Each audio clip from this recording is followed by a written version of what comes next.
It's time for AI News, brought to you by AI8W Podcast. We have this kind of middle break to just speak about some exciting news articles happening, and then we'll continue the discussion about GPT-3. But before that, each of one can pick some kind of top news story that we want to speak about. Anyone that wants to go first? No? I went first last time, so I don't want to go first this time. All right, so then, because I always have a couple of those, so I will shoot them off. Then. Right, so I found three interesting actually articles. The first one is actually that Amazon is launched Q. I hope it doesn't have anything to do with the gossip about Q Star, but launches Q, which is a business chatbot powered by generative artificial intelligence, which is basically helping the employees to streamline day-to-day communication and basically we do different tasks like generating blog posts and etc. So obviously they don't like to use different type of or others. Chat GPTs, let's call Perhaps them it's like a that. James Bond Q kind of thing. Yes, it might be, but in any case, they are going into the race, and you can see that the giants are actually fighting for more of these chatbots now coming in. The second thing, it was a very interesting because of my chemistry background, is that Google DeepMind researchers have discovered 2.2 million new crystal structures. All right, it took us. I don't know how many years to come to what we know today, and just basically by utilizing this AI tool from Google DeepMind called GNOME, they have actually found 2.2 million crystals, and 381 of those crystals right now are going to be available for scientists, so they can actually start developing products and services on this. And this is huge. We are coming to a point where basically AI can help us actually create more sustainable and more better performing actually materials. AI is empowering researchers, yes, even in chemistry. Yes, imagine what Marie Curie would do to have an AI tool like this and not die by radiation poisoning. And the second thing, the last one is actually a very interesting news, which is actually the State of European Tech report came out. This is basically a report that is looking at Europe, especially... It's from Europe as well, right? Yes, because exactly. I think it's a bit biased when I Yeah, it is a little bit biased, but basically it's a report that is looking at the European market, especially the startup, the tech industry, and etc. And one part of that is very interesting, which is focusing on AI. And the interesting part is that right now Europe is actually outgrowing the number of practitioners working with AI for a bit, so it's increasing very much. So right now the ratio is 108,000 AI professionals working in Europe in comparison to 87,000 from US. If you read the report, is it relative to the number of people, the population? No, it's actually how many people are working with that. So it's not a ratio. So in Europe, is it like 350 million people or something? And in US, it's like 300? Yeah, pretty much. So it's not really a fair comparison then? Yeah. Is it? Does it matter? It's a bigger market than... No, but what is called, there is another part of this which is super exciting as well, that Europe is becoming a hotbed actually for AI startups and research projects. And also if you go up, you can see that more actually people are moving to Europe than actually AI research and going to United States. So we have an inflow now of brain instead of drain brain that we had before. Here it is. That's really positive. Yes. That's true. So global tech employee arrivals and to and departure from Europe. So as you can see here, it's saying Europe is winning over international talent, and people are moving from US to work in Europe tech more than European talent moving to. I wonder if they include US tech companies as European. As you said, this might be very biased, but Yes. it doesn't matter. It's a super positive news. Okay, so don't ruin it. Move on to this one. That was all for me. Yeah, awesome. Okay, should I go next? And perhaps it will be a bit boring topic because we started speaking about regulation a bit before, but I think we had an interesting development happening in Europe when it comes to regulation of AI. And France, Germany, and Italy actually joined forces now speaking about how to regulate foundational models. And if you look more into the AI Act and their latest kind of definition of what kind of regulation they should have. They have a specific regulation for foundational models per se, independent of what they're used for. So they're regulating the tech. And now the reason that France, Germany, and Italy went together may be a bit biased as well, because at least both France and Germany have their own large language models, the Mistral from France and Aleph Alpha from Germany.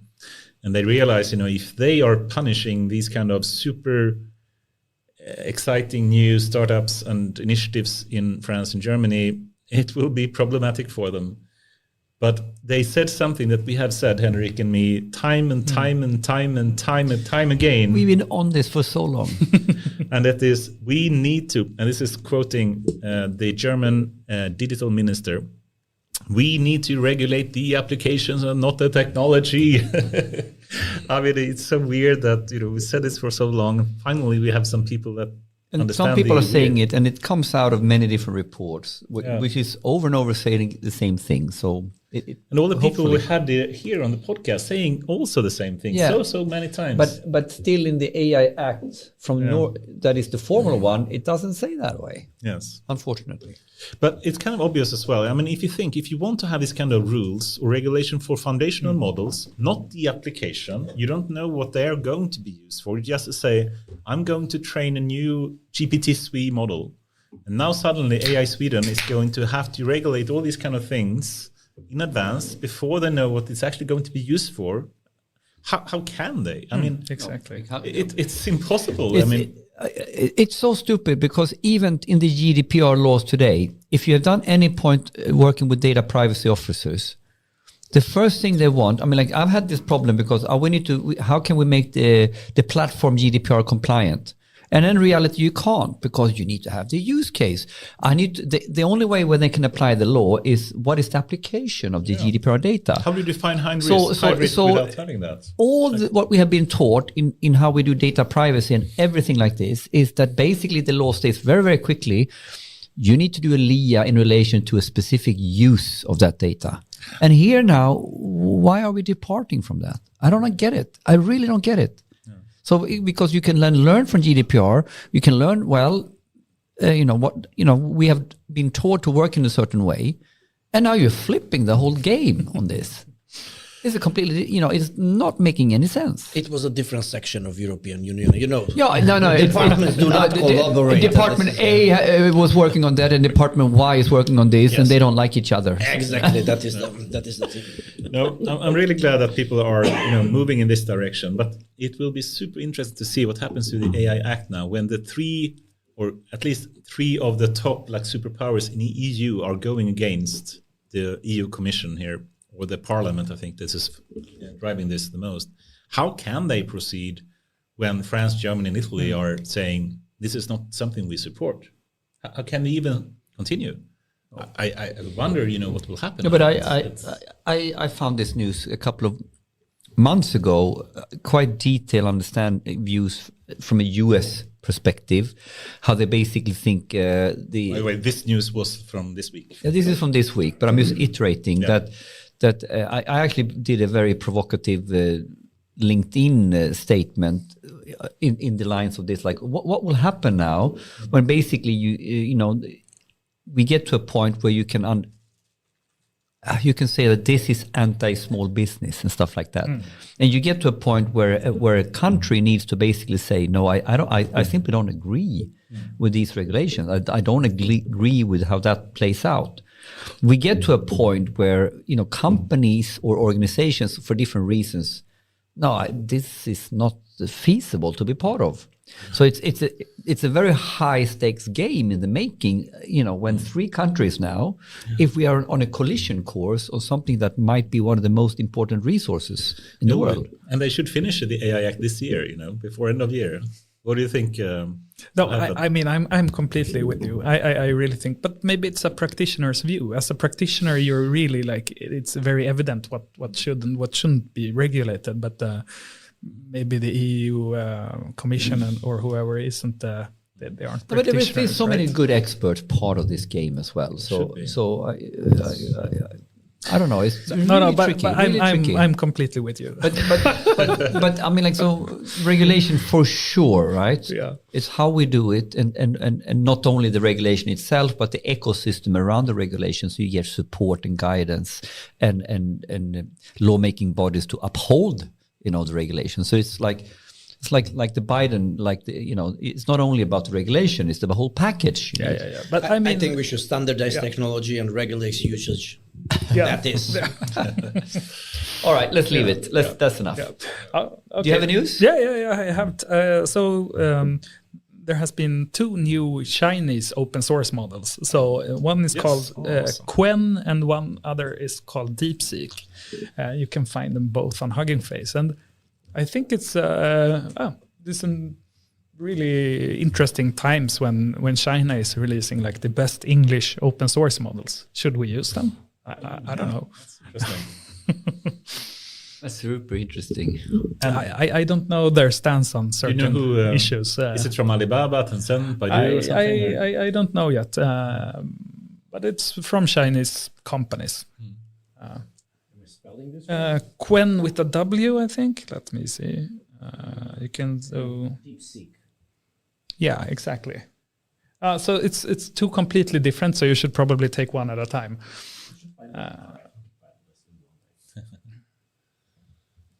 And it's QWEN. 2W, yeah, and then like you can write Hugging Face or something afterwards. But yeah, so that's my just an observation that China is really going open source strong, and again I don't know what do we know what these models contain? How were they done? It's coming from Alibaba actually. Yeah, so it it's is. one of the Yeah. 3 top ones for sure. Yeah, exactly. It's nice they have an organizational card. Interesting. And it's multimodal with audio and whatnot. But they had a Chinese model called Wudao 2.0. I think it's like almost 2 years ago or something. It was like 10 times bigger than GPT-3. It was 1.7 trillion parameters in it. And they have been doing this for quite some time, and right? Then the performance on it, we don't know. And can you trust what they're saying? That's kind of hard, right? No, exactly. These models are top of the benchmarks, and hopefully they didn't train on like the benchmarks, right? But on the other hand, if these Q-stars news are out there, and maybe they know what that is as well. Who knows? Who knows? Yeah. Did they publish how the model looked like? Was it a GPT kind of style model? Yeah. I think it's very open. They're just like have a really good data set that they're training on, and it was good for English as well, right? Yeah, it's supposedly the DeepSeek is really good for English. It would be fun to hear what they think about the Himmelska Fridens Torg kind of thing, right? If you dare to ask it. Yeah. Okay, we shouldn't go there. Super interesting, and we can see that there are 2 main superpowers in the world doing this. It's tech giants of the US and the tech giants of China. They are far ahead of everyone else.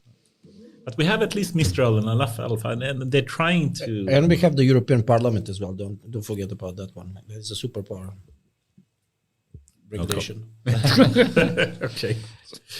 Yeah, all right. Okay. Yeah. So cool. I made an effort to try to find news outside the LLM world. Really? Yeah. So Tesla, they released. They came up with release 12 of full self driving, and they released version 12. Version 12 FSD version 12 came out to employees this week. So we're talking about update 2023-3810 for the nerdy ones, and this is a fairly big deal. Yes, very big. Because this release is actually when if you know the background, how the self-driving car in Tesla worked, they had a large portion which was still rule-based for a long time. And then they started to switching out to basically do everything deep learning. So basically we are training how the car acts purely on photo video on video experience, and then they put that in beta, and now they are putting this out as they are basically taking away this is the release when now the rule base is almost down to zero, or very, very small. And what happens now is like it actually becomes way cheaper for them as a way to sort of move forward now, because you have a very simple rule base, and then it's all about the model. And the model you train big, and then you take the next update and drive it to the car. So I think this is a fairly big deal. I think it's interesting also when speaking about AGI that we have, before they had, of course, deep neural networks for perception purposes, but as Tesla described it, they have three main parts. It's the perception, it's the planning, the reasoning, and control. Yeah. And these are really hard things. Perception has always been deep learning, machine learning based. This is a camera, it sees what it is, it defines it's a dog, it's a cat, it's a stop sign. That perception part of AI. And that's basically what GPT is today. It's just perception from going from text to some kind of vector space. Yeah. And then it doesn't do that much. It's some kind of reasoning there, but it's very low level. It's not kind of iterative reasoning as we spoke of before. But now, before they had version 12, did manually rule encoding. So they have manual, people writing rules. This is a traffic sign. It's red, then stop, basically. And now they removed that. But they also removed the control part. So control basically means, should you accelerate? Should you brake? Should you turn left or right? And that part was also rule-based before. Yeah. And I think, even when you say Q star and, which is potentially the reasoning part, the control part, the planning part that Tesla has, and you have, with Q star, the ability to combine the perception of the GPT model with some kind of Q star planning, they still don't have the control part. The control part would be also, what action to take. So control can be, in GPT sense, do a search on Bing or Google search, or it can be write an email, or it can be, if you connect it to some kind of robot, some kind of physical artifact, it can be go to the kitchen and pick up the plate. And that is really hard. The control part is very few companies that even work with. And now we're putting that in a release that is now into car. But even like Boston Dynamics, they have these kind of robots that are really cool. They can jump around, they can dance, they can do so many things, but they are not using deep learning for a control aspect. Oh. There's really quite substantial part of rule-based in many of our systems. We talk about our drones. I mean, like even if you DJ like drones, right? Or they can fly, they're all this. A lot of the compute is still rule-based, right? Yes. But here now, Tesla is actually, now the rule-based part becomes very, very small with FSD release. And the interesting point is, of course, they've done it for a while, but now it's open employees, and now it's the release that is going to go out in the cars. I think it's so big. People don't realize how big this is, because in version 12, they don't have to label stuff. They don't have to say, this is a lane, this is a traffic sign, this is a person, this is a car. It simply learns it. But this also kind of comes back to something we talked about earlier. That so in a sense it's not hand labeled, but most likely, I mean, all the Teslas have cameras, right? And they collect data. But what they did is they designed the behavior by selecting the data, right? As we talked about in LLM.